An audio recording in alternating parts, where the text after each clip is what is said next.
I'm very happy. I hope you all are enjoyed Diwali. Yes, sir. Yeah. Yes, So sir. today, Yes, so sir. today is Welcome to second week. Today we will discuss a few more important concepts. In the previous sessions, we discussed about what is economics, and also the history of economics, and also we discussed the basic problems of economy, and or the importance of economy we discussed in the previous sessions. And last session we discussed about what is business economics. What is business? What is business economics? It is also called as managerial economics, and it is basically its application of all economic theories, concepts, methods in business management is called business economics. So that's why it is also called as applied microeconomics. So application of principles of economic theory methods to the business decision making. So it's a process of that, that's why it is also called as applied microeconomics. And I gave few definitions. Business economics deals with the applications of economic laws to the business problems to take sound business decisions, isn't it? And also we discussed about another definition. Business economics is a science which deals with the application of economic theories, techniques, principles, and concepts to the business management in order to solve business and managerial problems. Simply, it is refers to the integration of economic theory with business practices. And I gave one diagram, this one. So we have, economic theory and method. There are so many economic theories, methodologies are there, and all there are so many problems are there in the business. So what is business economics? It is an application of economic theory and methodology to solve the business problems, to provide optimum solution to the business problems. We discussed all these in the previous classes. Then we discussed about nature and characteristics of business economics. What is the first point we discussed? What's the first point we discussed? Micro in nature. Micro in nature. Micro in nature. Micros means what? Studying Small. economic behavior of individuals. Micro means small or individualistic, isn't it? So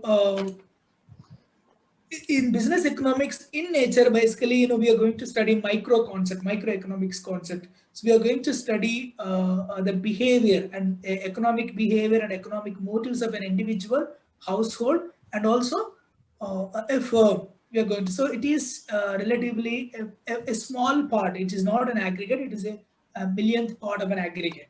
So micro in nature. The next one is it's a study of macro environment. Why we need to study the macro environment? Because a business enterprise is affected by these macro. Okay. So yeah, every business operate under the macro environmental factor, isn't it? There are so many macro environmental factors are going to affect business. So I gave a few examples, so that we need to be very careful. We need to study what is going in and around the business. So that's why we need to study the macro environment. And we discussed about pragmatic in approach, which means it's very practical. It won't provide so many theories, but it gives a solution for the problems faced by the business people and also managers. It is very practical in approach. And also it is a normative science. We discussed that economics is all about two different sciences, positive science and normative science. So what is positive science? Anybody? What is based positive on science? Facts. Is that real? Very good. This is that is factual analysis. Positive science means it talks about what it is. What is normative science? Assumption, sir. Personal It's all judgment. about assumptions. What talks should about be what and what ought to be. So positive science. We can test it. It can be tested, and it can be proven or disproven. But it is not like that. So normative science involves personal judgment, ideas. It cannot be proven sometimes. So business economics is all about normative science, and we discussed about it is a science. So and also as well as it is an art. So what is science? Basically it is a systematic it is a system of acquiring knowledge, isn't it? Science is objective, arts is always subject, isn't it? So it is a system of acquiring knowledge. Arts means it's a system of expressing knowledge. So it deals with, basically science deals with so many policies, procedures, laws, and it deals with that. But art always deals with emotions, isn't it? So it includes both. Business economics includes both It is a science as well as it is art. It is an art. Then we discussed about interdisciplinary, which means what it incorporate tools from the many other disciplines like mathematics, statistical softwares, marketing techniques. We use so many other disciplinary techniques in this business economics. So that's why it is interdisciplinary. So these are the points we discussed in the previous class. So 7 points. Anybody, could you please repeat all the 7 points? First one is micro and nature. Second studies one, macro environment. the study of macro environment. Pragmatic in nature. Pragmatic in nature. Normative science. Normative science. It is a science. It is a science. It is an art. Interdisciplinary. So these 7 points, I hope you understood. So okay, next important concept is the scope of business economics. So all those theories, basically what is scope? Anybody? Because this is a common question for all subjects. Nature and scope. Nature means I gave it the characteristics. What is scope? Scope is aim of the business economics. Aim. Pardon? Possibility. What it is? I didn't get you properly. Usefulness. Usefulness. Okay.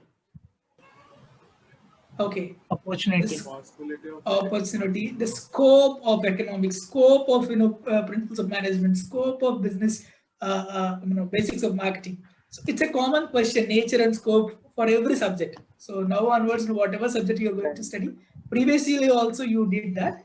So what is basically scope? What it is tells about? It talks about what's the scope of this particular subject in the market. Where will it go? Any subject or any kind of business, what is the scope of growing that business in the market? So the scope will talk about that. Good. It's good. The chance and opportunity to do something. Yeah, chances and opportunities. Basically, what are the areas it covers? Basically, scope means, isn't it? For any subject. So maybe business economics, you may not study everything, every small bit of business economics in your syllabus, isn't it? Because your syllabus is very, very limited. So you're going to study business economics in future also. We are not going to study entire business economics. So scope means what are the areas it's going to cover? Okay, all those theories which can be used to find out solutions to the business problems comes under scope of the business. All those theories, if the theories are providing solutions to the problems faced by the business people or managers, generally, these all come under scope of the business economics. So generally, this scope is so wide, it covers almost all the problems and areas of managers and business firms faced. All the problems and areas of managers and business firms faced. Okay, then so that's why it's very, very wide. So there are so many problems are there. So first one, there are so many. Basically, it covers 3 areas. I'm going to give you a few, around 7-8 points. So let me tell you the first one. Basically, it covers decision problems. So business is all about making decisions, isn't it? Every day we discussed in the previous class that decisions taken by the entrepreneurs or the business people make their business or break their business. It's all about decisions. So there are so many decisions they need to take. So there are so many decision problems are there. Let me give you a few examples. So product pricing. So deciding the product pricing, it's not an easy. And deciding the how much output they need to produce, it's not an easy. If they produce more, so then unnecessary wastage of all the resources. If they produce less, they may not meet the needs of the customers. So the product price, take an example. If they keep high price, there is a problem. Low price, there is a problem. Sometimes some commodities, whether they need to buy or make the product. Sometimes it is suggested to buy the product from outside instead of making inside the firm. Sometimes it is better to make the product inside the organization to buy from outside. So whether they need to buy or make. So that is one of the big decision. And also, production techniques. There are so many different production techniques are there. So that is which type of technique they need to use to produce the goods and services. So where to invest. So how to raise the funds. That is called financing. So investment on financing. These are the various decision problems are there in the business. We are going to discuss all those things. And there are so many economic theories are there. Theories related to the consumer behavior, isn't it? Theories related to the firms and also theory of market structures and pricing. These all are proven. I said, these all are, some are laws. These are proven universally. So that, we need to understand the consumer behavior and also the theories of firms and also the market structure, the competition, how to decide the price under a particular market. There are so many economic theories are there. And there are so many decision sciences are there. Anybody, can you give what are the decision sciences? Decision sciences. These days, we are using this word very frequently. There are some decision sciences are there. Have you heard about data-driven decisions? Anyone? Data-driven decisions, which means these days we are taking all the decisions based on the data. So to analyze the data, we have so many techniques, some numerical analysis, statistical analysis, forecasting methods, game theory, so optimizational. So like this, there are so many techniques are there. These all are come under decision sciences. Basically, business economics is going to cover all these three areas: decision problems, economic theories, and decision sciences. So we are going to learn all these points, and I'm going to give you a few points, around 8-9 points I'm going to discuss today. Am I clear? This slide, am I clear? Yes, sir. Okay, basically these three, I'm going to give you simply the various areas it is going to cover. The first point, so demand analysis and forecasting. So what is basically demand?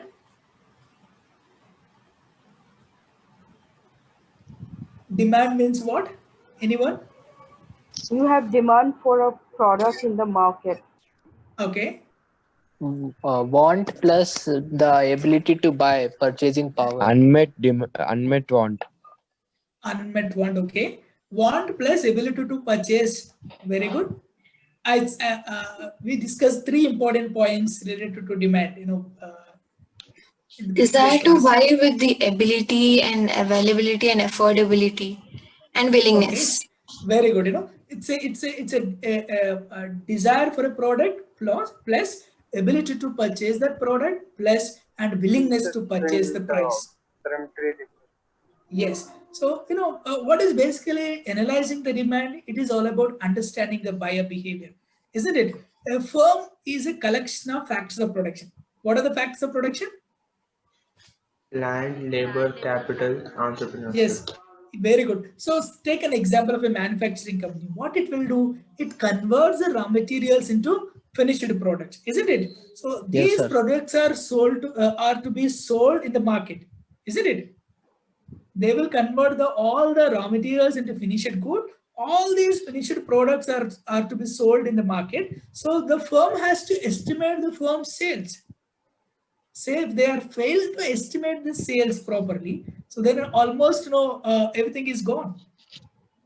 But if they are wrongly estimated, the estimation is very high, so so much of capital should be wasted.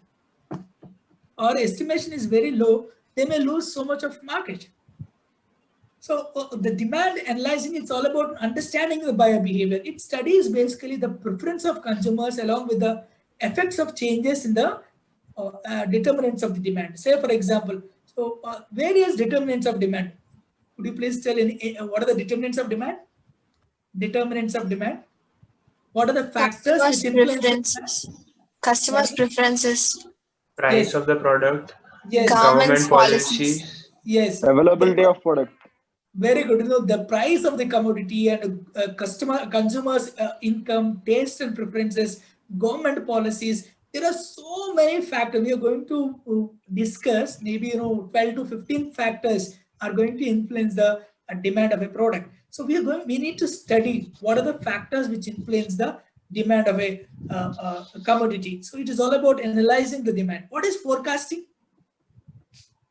Forecasting means what?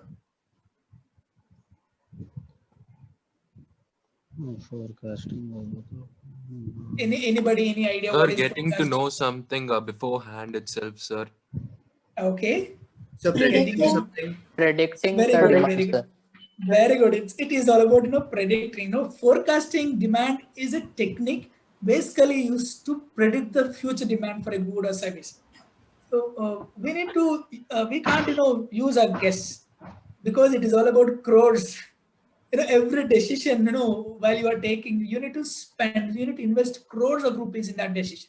So that you need to estimate, you need to predict accurately the future demand of a commodity. So all these predictions are based on the past behavior of factors which affected the demand. Say for example, take an example of one commodity. So for that commodity, what are the various factors influenced the demand the previously? So we need to analyze that. So all these predictions basically based on the past behavior of factors which affect the demand. So this is very, very important. Forecasting is very, very important. So as accurate predictions always help the firms to produce the required quantities of goods at right time. That's very important. Producing goods at right time, it's very, very important.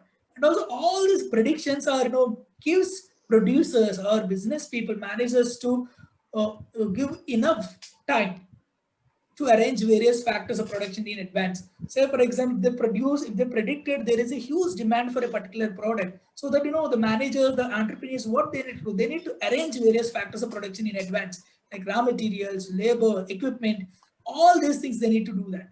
So they need to arrange everything so in advance. So everything always depends upon the forecasting of demand. So this is very, very important concept. And this is important area where we are going to study. So demand analysis and forecasting. We are going to study what is demand, and also what are the determinants of the demand, what is law of demand, what are the exceptions to the law of demand. So all these, what is supply, so what are the law of supply, exceptions to the law of supply. We are going to study all these areas in your syllabus. That is one important area. The second one is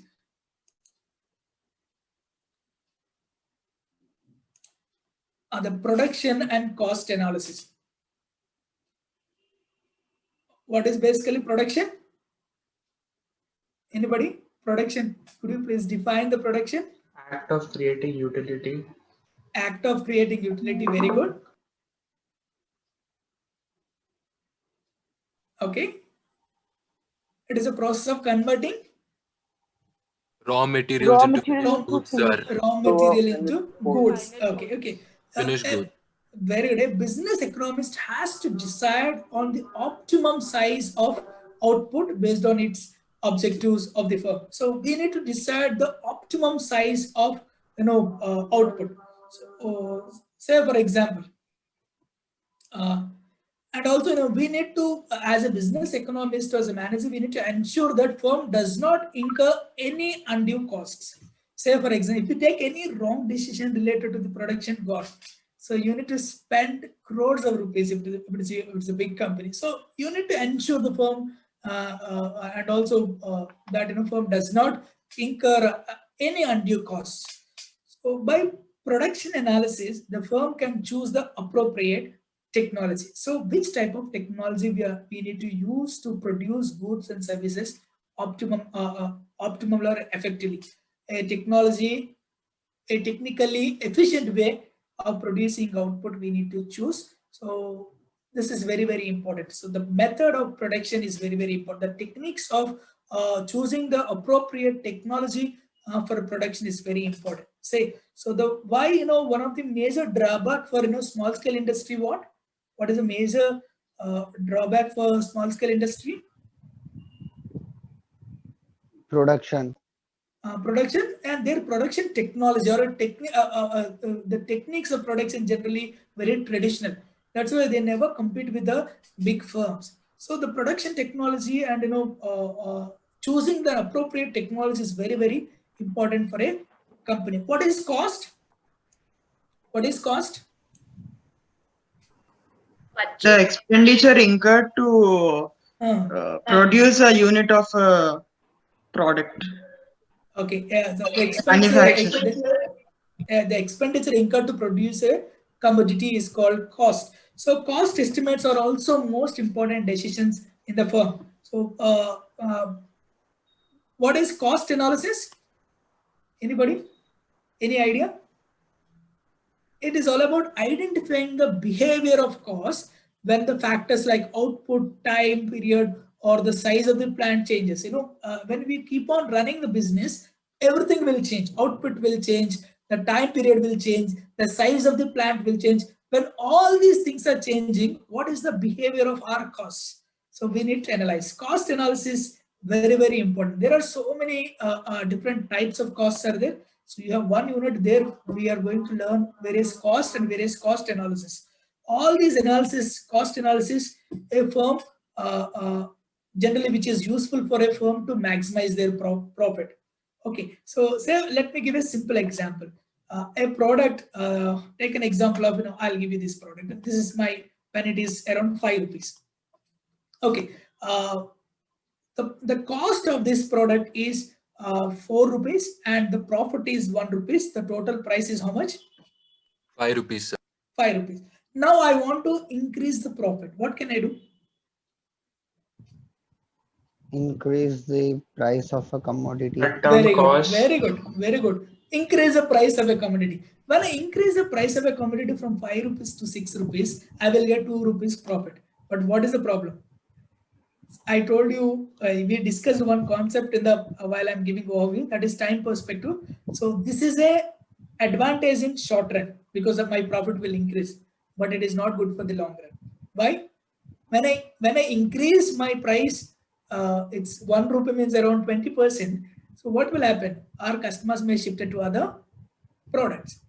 So increasing the price is not at all a good option for a producers. So because whenever they keep on increasing the prices general tendency, when the price increases, what will happen? Customers won't feel Sales like decreases. buying a product. Demand will decrease. Demand will decrease. They'll search for an alternative. Yeah, they'll search for an alternative. So that's not a good alternative. Tell me what is the other alternative. Now my cost of a product is how much? 4 rupees. The profit is 1 rupee. Total price is 5 rupees. Now I want to increase the profit. What is the other alternative? Tell me. So you can increase production so that your costs come down. Like if you good, reduce the cost or control the cost. That is very important. No one knows what is happening inside the business, isn't it? Every customer is always concerned about the price of a commodity, but he is never concerned about what is happening inside the organization. So without reducing the quality of a product, if you are able to control the cost, surely you are going to succeed in the business. So that is one important, very, very important decision. That is, these all are come under cost analysis. These all are come under cost analysis. The first point, what we discussed. What we discussed, the first point. Demand analysis. Demand analysis. The second one is Production and cost Production and cost analysis. analysis. production and cost analysis. The third one is inventory management. What is basically inventory management? Inventory means what? Available. Resources Available. Resources available. Good. No. The stock available with us. Ability, yes. How much is Resource- available? How much is gone? How much Very was good. in? Very good. Stock How inflow much and came outflow, in? sir. Yeah. It is always maintaining the stock levels, isn't it? Inventory is all about it's maintaining the stock levels. Firm can use certain rules to reduce the costs associated with the maintaining inventory in the in the organization. So every firm will use certain rules to reduce the costs associated with the inventory. So when I said costs associated with the inventory means sometimes in the form of raw materials, in the form of work in progress, in the form of finished goods. So it is very, very important to reduce these costs, inventory cost, maintaining stock cost. And also it's very important to understand the inventory policies affect the profitability of the firm. So if you have more of stock which is not sold, so generally you need to spend so much of capital. Your capital is blocked in the form of stock. Am I right? Yes, sir. And it depends upon the business. Say, for example, for a jewelry shop, maybe you need to invest more amount in the form of stock. For a daily groceries, like take an example of GMart and all. So why they are they need not spend so much in stock, because it will come and go. It will come and go, isn't it? Stock will come and immediately they will sell it. So take an example of small grocery shop. They will they'll always maintain very limited stock levels. So for every organization, whether it is a small or a big organization, so we need to decide the inventory policies, because all these inventory policies affect the profitability of the firm. And also generally there are so many techniques. Say for example, ABC analysis, some mathematical models we are going to learn in business economics. So there are so many inventory management methods are there. In the last unit we will learn so many methods how to maintain inventory. So what are the best way to maintain inventory? Which technology or which technique are suitable for which business? We will learn in the test. That is third one is inventory management. Then fourth one is so the market structure. Tell me, what is market structure? What is market Analyzing structure? the competitors. Pardon? Analyzing the competitors. Analyzing the competitors, okay. There are different types of market structures. You can see that different types of market structures are there. So what are they? Basically these four we will tell. Oligopoly, monopoly, perfect competition and monopolistic competition. So generally whatever business you are doing, it will come under some level. Okay, maybe duopoly is there. So the other different types also, but generally our business will come under some market structure. So you need to, any firm needs to know about the nature, extent of competition in that particular market. Okay, a thorough analysis of market structure always provides the good information. So this information helps to the firm to take a major decisions. We need to understand if it is a perfect competition market. So how price is determined under perfect competition market? How price is determined under perfect competition market? Perfect competition market means the number of buyers, how many will be there? Large, very large. Number of sellers? Price is determined by the demand and supply of the commodity. Yeah, number of sellers also very large. The price is determined by the demand and supply forces. So and all the goods are homogeneous and sold at same price, sir. It's not a same price, but price is determined by the market. So the producer don't have any power on setting the price. So that is perfect competition. Take an example of monopoly. So monopoly, the seller is a price maker. Only one seller will be there. So we need to understand our business will come under which type of business, which type of business or structure or a market structure, so that we can analyze the market based on based on the structure, and also we will know what are the competitor strategies. So who are the competitors for us? So how to survive in the market for a longer run? We need to get so much of information when you concentrate on the market structure. And also, what is pricing? It's a very, very important decision. Price gives income to the business. Am I right? Am I right? Yes, sir. Yes, sir. How we will get? Price always gives income to the business. So the most important aspect for the management or the business people or the managers is determination of the price. So there are different types. Have you heard about skimming pricing? Skimming pricing? Yes, sir. Yes, what sir. It is? The normal price, regular start price is with, 100. They will write 150.